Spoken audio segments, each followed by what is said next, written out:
When my father died, everyone assumed I'd sell. A woman alone, they said, couldn't possibly manage a 3,000-acre cattle ranch in the heart of Texas. The bank manager suggested it gently. My brother pushed harder. Even the ranch hands exchanged looks of pity when I announced I was staying. I was 43 years old, recently divorced, with no experience running livestock operations, and I'd inherited something that everyone believed would destroy me. The ranch sprawls across rolling terrain dotted with mesquite and live oak, with water sources that have sustained cattle for 4 generations. My father built this place from nothing, starting with 50 head and expanding through decades of calculated risks and relentless work. He died at his desk, reviewing quarterly reports, his boots still dusty from the morning's work. The ranch was his life, his legacy, his identity, and now it was mine, whether I wanted it or not. I stood in the ranch office that first morning, surrounded by filing cabinets and ledgers, feeling the weight of expectation pressing down on me. The walls were covered with photographs. My father on horseback, my father at cattle auctions, my father shaking hands with other ranchers. There was no photograph of me. I'd spent my adult life in the city, working in marketing, building a career that had nothing to do with livestock or land. I'd come home only for holidays, always eager to return to my apartment and my carefully constructed urban life. But the divorce had changed things. My ex-husband had wanted someone more traditional, someone who fit his vision of success. I'd wanted someone who saw me as more than a supporting character in his narrative.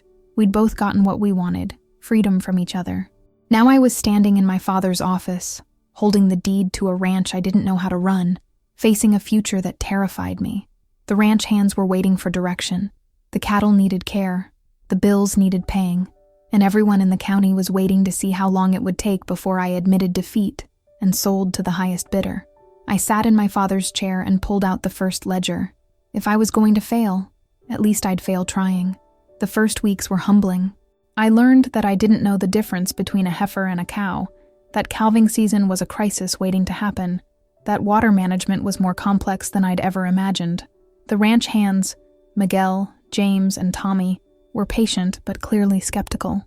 They'd worked for my father for decades, and they were watching to see if I was serious or just playing at ranching until I came to my senses. I started before dawn every morning, walking the pastures, learning the land's contours and challenges. I studied my father's records obsessively, trying to understand his decision-making process. Why had he moved the herd to the north pasture in July? Why did he maintain relationships with specific veterinarians and feed suppliers? What calculations had guided his choices? Miguel found me one morning sitting in the dust, reading through 5 years of veterinary records. Your father, he knew this land like he knew his own heartbeat, he said, sitting beside me. He didn't learn it from books. He learned it by being here, by paying attention, by making mistakes and learning from them. How long did it take him? I asked. 40 years, Miguel said simply. But you don't have 40 years. You have to learn faster. He became my teacher. Every morning he'd show me something new. How to read a cow's health by her eyes and coat. How to assess water quality. How to recognize the signs of illness or stress in the herd. He taught me the language of ranching, the subtle communications between animals and land that my father had mastered. I also discovered my father's journals hidden in a desk drawer. Not business records, but personal observations. He'd written about the land's moods, about individual cattle he'd known for years, about the satisfaction of watching calves born healthy and strong. These weren't the writings of a cold businessman. They were the writings of a man who loved what he did. For the first time, I began to understand my father, and in understanding him, I began to understand myself. In late spring, a drought began. The rains that should have come in April and May never materialized. The grass in the pastures started to brown. The water levels in the stock tanks began to drop.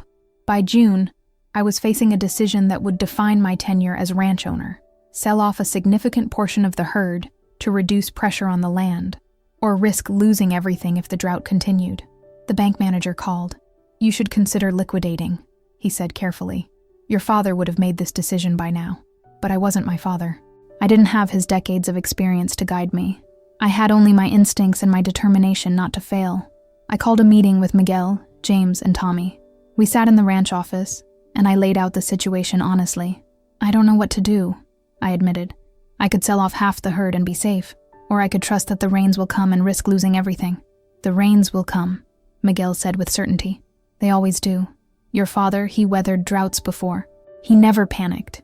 But what if they don't? I pressed. Then we'll deal with it, James said. But you don't make decisions based on fear. You make them based on what you know. I made the decision to keep the herd, but I also made changes. I implemented strict water conservation measures. I moved the cattle to different pastures on a rotating schedule to prevent overgrazing.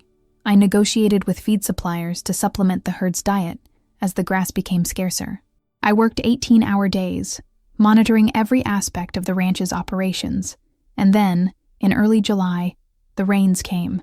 Not a gentle shower, but a deluge that lasted 3 days and replenished the water sources and revived the grass. The drought broke, and the crisis passed. Standing in the rain, soaked and exhausted, I felt something shift inside me. I'd made the right decision. Not because I was experienced or knowledgeable, but because I'd trusted my instincts and listened to the people who knew the land. After the drought crisis, the attitude of the ranch hands changed. They began treating me differently, not as an outsider playing at ranching, but as someone who belonged. Miguel started teaching me more advanced skills. James began consulting me on decisions instead of just implementing my orders. Tommy, the youngest, started bringing his own ideas for improvements. But the real shift came from an unexpected source.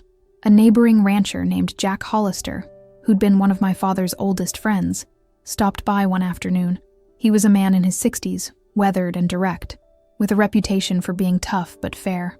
"Heard you're doing well," he said, leaning against the fence rail. "Heard you made the right call on the drought." "I got lucky," I said. "No," he replied. "You got smart. Your father would be proud." Jack became a mentor in a different way than Miguel. He taught me about the business side of ranching, how to negotiate with buyers, how to read market trends, how to build relationships with other ranchers. He introduced me to the ranching community, which I'd largely ignored during my years away.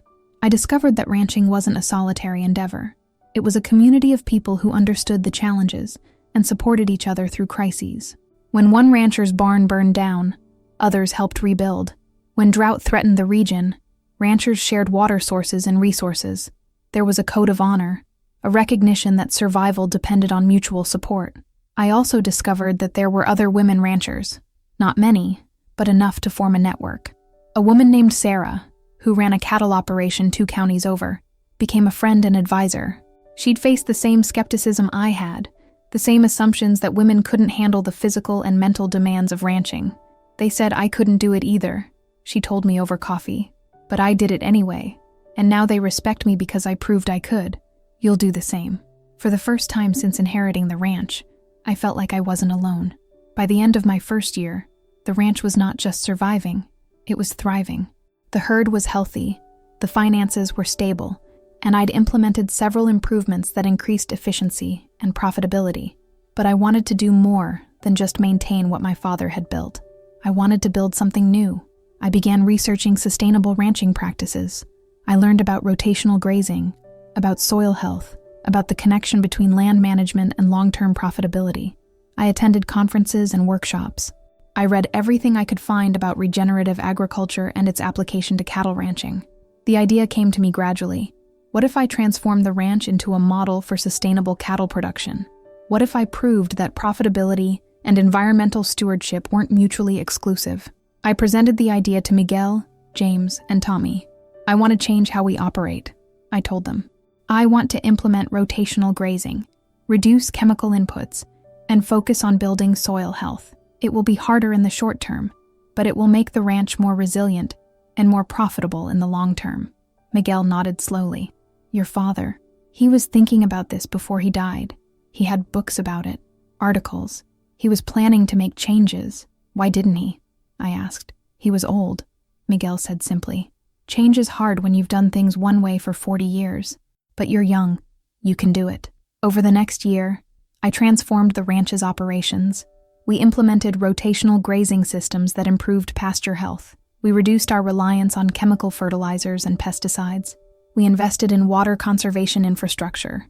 We started tracking soil health metrics and adjusting our practices based on the data. The other ranchers thought I was crazy. Jack Hollister was skeptical at first, but when he saw the results, healthier cattle, improved pasture quality, better financial returns, he became a believer. "Your father would have done this," he told me. "He was always thinking ahead." In late summer of my second year, the weather patterns began to shift. The meteorologists started talking about an unusual atmospheric system forming in the Gulf. The local news mentioned the possibility of severe storms, but no one was particularly alarmed. Texas weather was unpredictable, and severe storms were part of life. I noticed the animals behaving strangely. The cattle were restless, clustering together more than usual. The birds had disappeared from their usual roosting spots. Even the wind felt different, heavy and charged with electricity. Miguel noticed it too. "Big storm coming," he said, studying the sky. "Bigger than usual." "How can you tell?" I asked. "I can feel it," he said. "In my bones, in the air." Your father could feel it too. He had a sense for these things. I checked the weather reports obsessively. The storm system was intensifying faster than expected. The meteorologists were now predicting severe thunderstorms with the possibility of tornadoes. The National Weather Service issued warnings for our county. I called a meeting with the ranch hands. "We need to prepare," I said. "We need to secure the equipment, move the cattle to the safest pastures, and make sure we have supplies in case we lose power." "How bad do you think it will be?" Tommy asked. "I don't know," I admitted, "but I'd rather be overprepared than underprepared." We spent the next 2 days securing the ranch. We moved the cattle to the pastures with the most natural shelter. We brought equipment into the barns. We stocked supplies of feed, water, and medical supplies. We checked the generators and made sure the emergency systems were functional. Jack Hollister called to check on us. "You taking this seriously?" he asked. "Yes," I said. "I have a bad feeling about this one." "Trust your instincts," he said. "Your father always did." That night, I couldn't sleep. I stood on the porch, watching the sky darken and the wind pick up. The storm was coming, and I had no idea what it would bring. The storm hit at 3 a.m, with a violence that shook the ranch house to its foundations. The wind howled like something alive, tearing at the roof and rattling the windows. Lightning illuminated the landscape in stark, terrifying flashes. The rain came in sheets, so heavy I couldn't see more than a few feet beyond the porch. I was dressed and outside within minutes, despite the danger. The ranch hands were already mobilizing. Miguel was checking on the cattle in the nearest pasture. James was securing loose equipment. Tommy was monitoring the water systems. "The north pasture is flooding," Tommy shouted over the wind. "The creek is overflowing." The cattle in the north pasture, nearly 200 head, were in danger. If the flooding continued, they could be swept away. I made a split-second decision. We need to move them to higher ground. Now. "In this?" James shouted, gesturing at the storm. "It's too dangerous." "It's more dangerous to leave them," I replied. "We move them now, or we lose them." What followed was the most intense, terrifying experience of my life. We worked in the darkness, illuminated only by lightning flashes, moving cattle through mud and water and wind. The animals were panicked, and their panic was contagious. Several times I thought we'd lose someone, one of the ranch hands or one of the cattle, but we didn't. Through sheer determination and the skill of Miguel, James, and Tommy, we moved every single animal to higher ground. By the time the storm began to ease, we were soaked, exhausted, and covered in mud, but we'd saved the herd. As dawn broke, the full extent of the damage became apparent. The north pasture was devastated, fences destroyed, water systems damaged, vegetation stripped. The barn had lost part of its roof. Several outbuildings had been completely destroyed. The damage was extensive and would take months to repair, but the cattle were safe. The main house was intact, and we were all alive. I stood in the mud, watching the sun rise over the damaged landscape, and I felt something I'd never felt before. The absolute certainty that I belonged here. This was my ranch. These were my cattle. These were my people. And I would rebuild, no matter how long it took. The days following the storm were a blur of activity. We assessed the damage, contacted insurance companies, and began the process of cleanup and repair. The financial impact was significant, tens of thousands of dollars in damage, but it could have been so much worse. The community response was overwhelming. Jack Hollister showed up with equipment and workers. Sarah drove over from 2 counties away with supplies and offers of help. Other ranchers in the area sent resources and assistance. The ranching community rallied around us, just as they would for any of their own facing crisis. But what struck me most was the attitude of the ranch hands. They didn't question my decisions or suggest that I'd made mistakes. They simply worked alongside me, rebuilding what the storm had destroyed. Miguel, in particular, seemed to view the storm as a test that I'd passed. "Your father, he faced storms like this," Miguel told me as we worked on repairing the barn. He always said that a storm doesn't define you. How you respond to the storm defines you. You responded well. The insurance covered most of the damage, but there were still significant out-of-pocket expenses. I made the decision to invest in improvements that would make the ranch more resilient to future storms. We reinforced the barns, improved the drainage systems, and invested in better water management infrastructure. I also made a decision about the cattle. Instead of just replacing what we'd lost, I decided to expand the herd and implement a breeding program focused on genetics that would produce cattle better suited to the local climate and conditions. It was a long-term investment that wouldn't pay off for years, but it was the right decision for the ranch's future. One evening, as I was reviewing the repair estimates, my phone rang. It was my brother. "I heard about the storm," he said. "Are you okay? Do you need help?" For the first time since inheriting the ranch, I didn't feel defensive or uncertain. "I'm fine," I said. "The ranch is fine. We're rebuilding." "I always knew you could do it," my brother said. "I just wasn't sure you knew it." After we hung up, I realized that my brother was right. I'd always had the capability to run the ranch. What I'd needed was the confidence that came from facing challenges and overcoming them.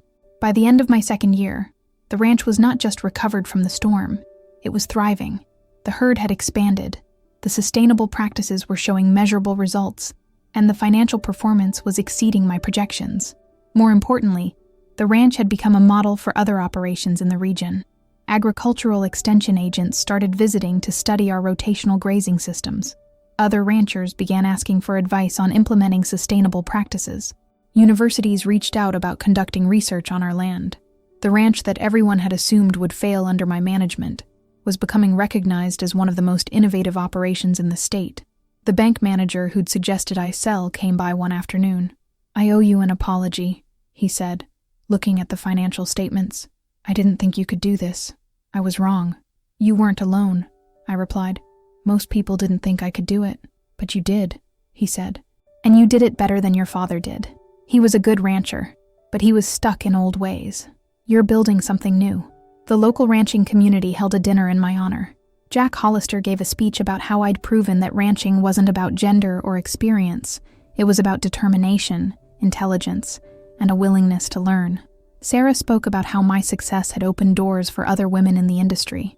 But the moment that meant the most came when Miguel pulled me aside after the dinner. "Your father, he would be so proud," he said, his eyes wet with tears. "He always believed in you, even when you didn't believe in yourself. He used to say that you had the intelligence and the heart to do great things." He was right. I thought about my father's journals, about the notes he'd made about sustainable practices, about the vision he'd had for the ranch's future. He'd been preparing the way for me, even though he couldn't have known I'd return to take over the operation. While organizing my father's office, I discovered something I'd missed before, a sealed envelope with my name on it, hidden in the back of a desk drawer. Inside was a letter, written in my father's handwriting, dated just weeks before his death. "My dear daughter," it began. "If you're reading this, then I'm gone, and you've made the decision to stay and run the ranch. I'm not surprised. I always knew you had it in you, even when you didn't believe it yourself. I know you left because you thought the ranch was beneath you, that you needed to prove yourself in the wider world. I understand that. I was the same way when I was young. I thought ranching was just hard work with no intellectual challenge. But I was wrong. Ranching is about understanding complex systems, making decisions with incomplete information, and building something that lasts. I've left notes throughout the ranch, in the journals, in the files, in the land itself. I've tried to prepare the way for you, to leave a foundation that you can build upon. But the most important thing I can tell you is this: trust yourself. You have the intelligence, the integrity, and the heart to not just run this ranch, but to transform it into something greater than I ever imagined. The storm will come, not just the literal storms that test the land, but the metaphorical storms that test your resolve. When they come, remember that you are stronger than you know. Remember that the land will teach you if you're willing to listen. Remember that community is everything. I love you, and I'm proud of you, even if I didn't always say it. Build something great. I read the letter 3 times, tears streaming down my face. My father had known. He'd believed in me even when I didn't believe in myself. He'd prepared the way, leaving guidance and wisdom for me to discover. That night, I walked the ranch in the moonlight, seeing it with new eyes. This wasn't just a place of work. It was a legacy, a responsibility, and an opportunity. My father had built the foundation, but I was building the future. By my 3rd year, the ranch had become something entirely new. We'd implemented a comprehensive sustainability program that served as a model for other operations. We'd established an educational program that brought students and farmers to learn about regenerative agriculture. We'd created partnerships with local restaurants and markets to sell our beef directly to consumers who valued sustainable practices. The financial success was undeniable, but more importantly, the ranch had become a place of purpose and meaning.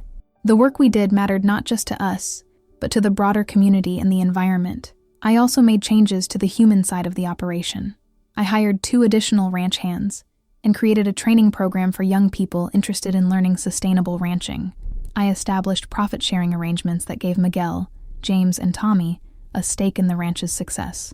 I created a culture where innovation was encouraged and where everyone's voice was valued. The transformation extended to the physical landscape as well. The pastures were healthier than they'd been in decades. The water quality had improved. The wildlife had returned. Birds, deer, and other animals that had disappeared during the years of intensive conventional ranching. One afternoon, I stood on a ridge overlooking the ranch, and I realized that I'd accomplished something remarkable. I'd taken something that was dying, both the ranch and myself, and I'd brought it back to life. I'd proven that a woman could not only run a ranch, but could transform it into something greater than it had been before. Jack Hollister found me standing there. "You did it," he said simply. "You proved them all wrong." "I proved myself right," I corrected. "That's what matters." 3 years after inheriting the ranch, I received an invitation to speak at a national ranching conference. The topic was Women in Agriculture, Breaking Barriers and Building Futures. I was nervous about public speaking, but I accepted. Standing in front of hundreds of ranchers, I told my story. I talked about the doubts, the challenges, the storm, and the transformation. I talked about learning to trust myself and to listen to the land. I talked about the importance of community and mentorship, and I talked about how my father's legacy had guided me, even after his death. The response was overwhelming. Women approached me afterward, sharing their own stories of skepticism and determination. Men approached me to say they'd underestimated women in agriculture and were committed to changing their perspectives. Agricultural organizations reached out about partnerships and collaborations. But the moment that meant the most came when a young woman, maybe 25 years old, approached me with tears in her eyes. "I inherited my family's ranch last year," she said. "Everyone told me I couldn't do it, but hearing your story, I know I can. Thank you." I thought about my own journey, about the woman I'd been 3 years ago, uncertain, afraid, doubting myself. I thought about the woman I'd become, confident, capable, rooted in purpose. When I returned to the ranch, I made a decision. I established a scholarship program for young women interested in sustainable agriculture. I created mentorship opportunities for women ranchers. I opened the ranch for educational visits and training programs. I committed to using my platform and my success to help other women break through the barriers I'd faced. One evening, I sat in my father's office, now my office, and I looked at the photographs on the walls. I added a new one, a photograph of me on horseback, surveying the ranch, with the sunset painting the sky behind me. It was a photograph that said, "This is my legacy. This is my home. This is where I belong." The ranch that everyone said I couldn't run alone had become the foundation of my life. The storm that threatened to destroy everything had instead revealed my strength, and the doubters who said I couldn't succeed had become witnesses to my transformation. I'd come home, not to escape, but to build. And in building something great, I'd discovered who I really was.